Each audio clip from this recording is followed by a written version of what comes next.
নীরব কিছু বলো।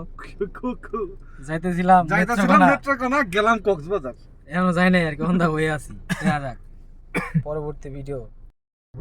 আমরা যাইতেছিলাম হচ্ছে নেত্রকোনা, আমাদের হুটহাট প্ল্যান চেঞ্জ, কক্সবাজার অন্ধা হয়ে। এই যে গাড়ির ড্রাইভার আর নাসির হোসেন আছে বিজি। এই কো নাসির কো, এই যে নাসির, দেখা হবে রাস্তায়। রাস্তায় অনেক জ্যাম, বাইপাসের চরম জ্যাম। বৈষম্য, এই স্বাধীনতায় আমরা চাইছি। এই পাশে ক্লিয়ার আর এই পাশে জ্যাম। মাত্র আমরা ফেনী, জ্যাম আমাদের খেয়ে দিয়েছে। এখন আমরা চট্টগ্রামও যাই নাই, ড্রাইভার সাহেব ক্লান্ত, নাসির হোসেন চিন্তায় আছে। আমাদের আশিক কো, ওই যে আশিক ড্রাইভার এখন চিচিং ফাঁক। এটা দিলে তো আবার এ নীরব কো আকবার কাছে।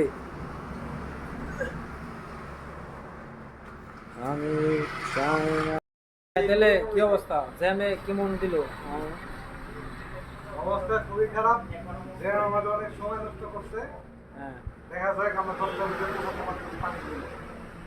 ঠিক আছে।